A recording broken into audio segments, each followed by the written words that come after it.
This is way better than we thought. Following the Blockbuster trade that took place earlier this season between the San Francisco Giants and the Boston Red Sox for star player Rafael Devers, there was a lot of speculation. There was a lot of thought that the Red Sox weren't going to be able to remain competitive and make the playoffs this season. That obviously is not the case, and I'm now here to break down really a recap and grading of that overall trade that took place between these two organizations and how Kyle Harrison is going to be one of the star pieces for this Red Sox team going forward if he continues to play the way he has down in the minor leagues. We'll break down all of that on this episode of Red Sox Digest, but first, please do remember to subscribe to the channel to stay up to date with everything Boston Red Sox, as we do appreciate the love and support. Thank you guys, but now let's get to it and break down really the major minor league updates for the Boston Red Sox and really what has been going on down in the minor leagues amongst the guys that were received from that Rafael Devers trade. Now, there's a lot of moving parts, but we are going to focus on Kyle Harrison and specifically his most recent performances down in AAA, as he's been really, really good. And there's a lot of hope and there's a lot of just a requirement on his shoulders right now and a lot of demand and pressure on his shoulders because it really feels like he's the last piece. And what do I mean by that? Well, James Tibbs, one of the Florida State guy that was traded to the Red Sox in exchange for Rafael Devers, one of the many pieces, is now with the Los Angeles Dodgers. And, well, he hit his first 2 home runs for the Dodgers in one game last night. That's always great to see. The second he leaves the Red Sox organization and goes to the Dodgers, he goes out there and he turns into Barry Bonds. But, again, it's okay because we have Kyle Harrison. And I will say before we even jump from James Tibbs, it didn't really feel like he had a chance to do great because he was another offensive piece coming to Boston that had to replace someone in Rafael Devers. No, they don't play the same position. That's not what I'm saying. But the idea is the same. You have to fill those shoes. You are the offensive piece that was brought back to Boston in exchange for someone in Rafael Devers that was beloved by this fan base. And it didn't really matter of how great of a prospect he was. He wasn't the number 1 or 2 guy in the top 100, if you will, or even in the organization from the San Francisco Giants. So it wasn't going to carry enough weight to really overlook who Rafael Devers was in Boston for his tenure, and because of that, it never felt like he had a real chance over here in Boston. So now he's over in LA, doesn't feel like there's as much pressure on his shoulders, and he's performing after hitting 2 home runs in his first game for the Dodgers down in the minor leagues just last night. But now to Kyle Harrison, the topic of conversation, the person we should have a lot of hope in going forward. And yes, you don't want to put all of the pressure on this young kid who's only 23 years of age, which I feel like gets forgotten about a lot of time in conversations about him. He is looking really, really good down in the minor leagues, and we have to remember what we saw on the major league level for 2.5, 3 years from this young man. Now, down in the minor leagues, the underlying metrics or statistics aren't jumping off the page at you like one of Roman Anthony when he was down in the minor leagues. Yes, one is pitching, one is playing offense. I understand that. But the idea is the same. Nothing is going to jump off the page and wow you and say, this kid needs to be in the major leagues right this second. But based off his last start, he was pretty damn good. And it seems like he is on track to make it to the major leagues by the time October arrives, and he could be the second left-handed arm for this Red Sox starting rotation, getting 4 to 5, even 6 innings for the starting unit. Based off yesterday's performance, he went 5 innings, gave up 2 hits, no earned runs. He did walk 3 guys, but struck out 7 on 99 pitches thrown, 61 in which were strikes, resulting in 11 swing and misses. He's dominating with that 4-pitch mix, really the fastball being thrown 50% of the time, resulting in 7 swings and misses on that pitch.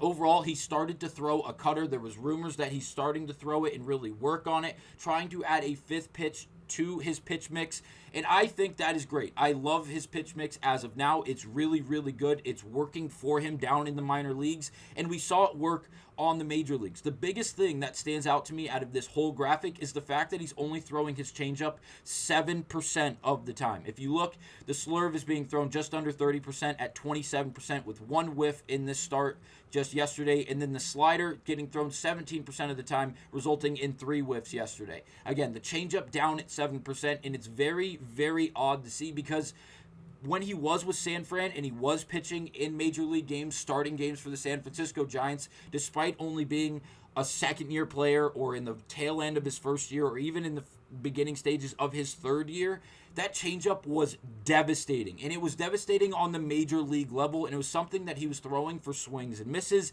and it was resulting in strikeouts, in soft hit balls, in rollover shots to obviously the ground outs, resulting in easy outs for Kyle Harrison. I enjoy what I'm seeing up to this point. I can't wait to see him on the major league level. And again, we mentioned how we don't want to put all the pressure in the world on this young man, but it has to be acknowledged to some extent. There is some pressure on him because we talked about James Tibbs. Dustin May is now a part of that trade because Tibbs was sent to the Los Angeles Dodgers, and we saw what Dustin May did in his first start with the Boston Red Sox. 3 2/3, 3 earned runs, 4 Ks, 6 hits, walked 1. Overall, the slider was not getting all the way across the plate, and when it didn't, it was getting hit very, very hard, specifically from Mike Yastrzemski, who absolutely killed us in this game. He robbed a home run on Roman's Day after he got the extension. It looked like he finally got a ball that he hit hard enough and clean enough to right field, and Yastrzemski falling over his own feet, falling over the right field wall, made the catch. It was very infuriating to watch. It didn't help that Dustin May was not as dominant as we were all hoping to see. So this overall trade package for Rafael Devers that came back to Boston looked something like this. Obviously, Kyle Harrison, James Tibbs, and Jordan Hicks. Now, Harrison, we just praised how he's been really, really good and down in AAA. It's going to be very soon when he gets called up to the major leagues, I would assume, to add another southpaw to the starting rotation that can collect 4 to 6 innings at will. Also, James Tibbs, now in LA, Dustin May we just addressed, as he wasn't great in his first start, and it's going to be interesting to see where he ends up in this pitching staff for this Red Sox team. Is he going to continue to be a guy in the starting rotation? Is he going to be used in low leverage situations in the middle of the game going forward for this Red Sox team? We will wait and see. And then finally, Jordan Hicks. Now, Jordan Hicks has not been great up to this point either for this Red Sox team. Yes, he has more reps than someone in Dustin May and obviously Kyle Harrison, who has not made a major league start for this Red Sox organization yet.